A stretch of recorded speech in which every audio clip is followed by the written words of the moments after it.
بسم اللہ الرحمن الرحیم۔ السلام علیکم۔ قرب قرآن سے آسمہ فروخ آپ سے مخاطب ہے۔ ہمارا آج کا موضوع ہے سورۃ الملک۔ اللہ تعالیٰ سب کی سننے والا اور جاننے والا ہے۔ لوگ خواہ اونچی آواز میں بات کریں یا چھپ کر، اللہ ان کے حال سے باخبر ہے۔ وہ ہر ایک سے اس کی شہرت سے زیادہ قریب ہے، دلوں میں اٹھنے والے خیالات تک سے آگاہ ہے، باریک بین ہے، ہر ایک راز کو جانتا ہے۔ پھر سوال کیا گیا ہے کہ کیا وہ نہیں جانے گا جس نے پیدا کیا؟ وہی تو ہے کہ اس نے زمین کو تمہارے تابع کر دیا کہ اس میں چلو پھرو۔ طرح طرح کے فوائد ہیں زمین میں جو انسان کے اٹھانے کے لیے رکھے گئے ہیں، اور پھر یہ بھی فرمایا گیا ہے کہ زمین میں چلو پھرو اور اس کی نشانیوں کو غور سے دیکھو، اس کا دیا رزق کھاؤ اور یاد رکھو کہ تمہیں اسی کی طرف لوٹ کر جانا ہے۔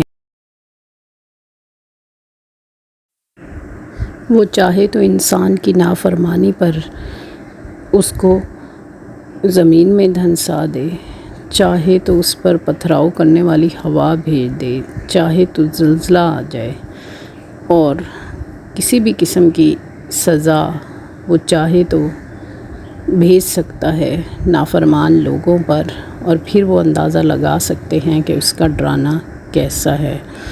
اور ان سے پہلے گزرے ہوئے لوگ اس عمل سے گزر چکے ہیں کہ جب انہوں نے جھٹلایا تو پھر کس طرح ان پر گرفت کی گئی، کس طرح وہ اس کی پکڑ میں آئے، اور کس طرح برا انجام ان کا دنیا میں بھی ہوا، اور آخرت میں دوزخ کا عذاب الگ ہے۔ اب ان لوگوں سے خطاب کیا گیا ہے کہ جو انکار کرتے ہیں، جو جھٹلاتے ہیں کہ کیا وہ پرندوں کو نہیں دیکھتے کہ کس طرح وہ اپنے پر پھیلا کر اڑتے ہیں؟ کون ہے جو ان کو نیچے گرنے سے روکے ہوئے ہے؟ کس طرح وہ اپنے پر کھولتے اور بند کرتے ہیں؟ کون ہے جو رحمان کے سوا انہیں تھامے؟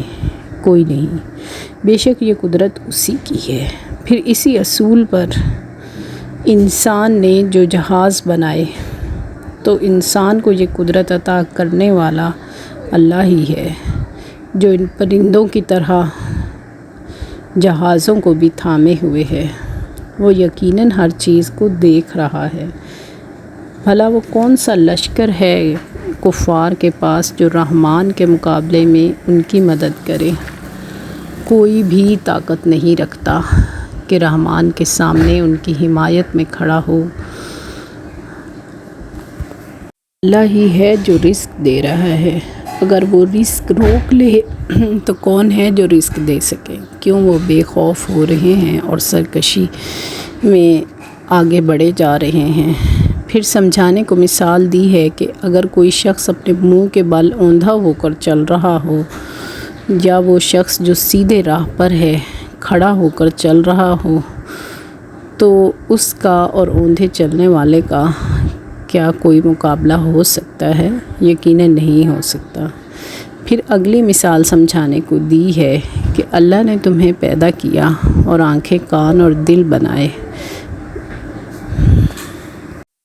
اور یہ سارے نظام انسان کے اندر اللہ تعالیٰ نے رکھے ہیں، اور یہ بڑے بڑے نظام ہیں، ان کے اندر اس کی بڑی بڑی قدرتیں پوشیدہ ہیں۔ انسان ان کا ہی شکر ادا کرے تو وہ پورا نہ اتر سکے، اور یہ وہ نعمتیں ہیں جو اس نے ہر انسان کو دے رکھی ہیں، چاہے وہ مسلمان ہے یا کافر۔ پھر مزید بتایا جا رہا ہے کہ اللہ ہی ہے جس نے زمین میں انسانوں کو پھیلایا اور اسی کی طرف لوٹ کر جانا ہے۔ پھر کفار کا ذکر کیا ہے کہ وہ آپ صلی اللہ علیہ وآلہ وسلم سے کہتے ہیں کہ اگر آپ سچے ہیں تو بتائیں کہ یہ وعدہ کب پورا ہوگا؟ تو آپ صلی اللہ علیہ وآلہ وسلم کی طرف سے بتایا جا رہا ہے کہ یہ وعدہ ضرور پورا ہوگا، مگر کب، اس کا علم اللہ ہی کو ہے، اور آپ صلی اللہ علیہ وآلہ وسلم ڈرانے والے اور خبردار کرنے والے ہیں۔ پھر جب وہ اس عذاب کو قریب سے دیکھ لیں گے تو ان کے چہرے بگڑ جائیں گے اور ان کو اس وقت یاد دلایا جائے گا کہ یہی وہ چیز ہے جسے تم مانگا کرتے تھے اور جسے جلدی لانے کا کہا کرتے تھے اور جس کا تم مذاق اڑاتے تھے۔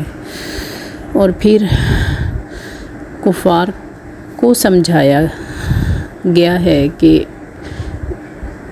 کفار جو یہ آرزو رکھتے ہیں کہ مسلمان ہلاک ہو جائے، تو اگر ان کی یہ خواہش پوری ہو جائے اور مسلمان ہلاک بھی کر دیے جائیں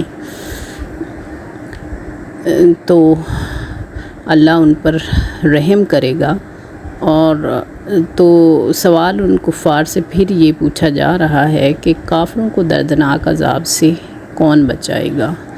کوئی ان کو اللہ کے عذاب سے بچانے والا، پناہ دینے والا نہ ہوگا۔ اس دن کی وہ فکر کریں کہ وہ کیا ہے۔ اور یہ فرمایا گیا ہے کہ مسلمان کہہ دے کہ وہ رحمان ہی ہے جس پر ہم ایمان لائے اور اسی پر ہم نے بھروسہ کیا، اسی پر توکل کیا، اور جلد ہی معلوم ہو جائے گا کہ سری گمراہی میں کون ہے۔ پھر انہیں ایک اور مثال دی گئی ہے کہ اگر تمہارا پانی گہرائیوں میں چلا جائے، زمین کی تہہ میں بہت نیچے، اور تمہاری پہنچ سے دور ہو جائے، تو کون ہے جو تمہیں صاف ستھرا پانی لا کر دے؟ کون ہے؟ یقیناً کوئی نہیں اس کے سوا وہ رحمان ہی ہے جو اس قدر مہربان ہے کہ انسان کی سب سے بڑی ضرورت اس کو دے رہا ہے، اور اگر وہ سلب کر لے تو کوئی نہیں جو یہ نعمت دے سکے۔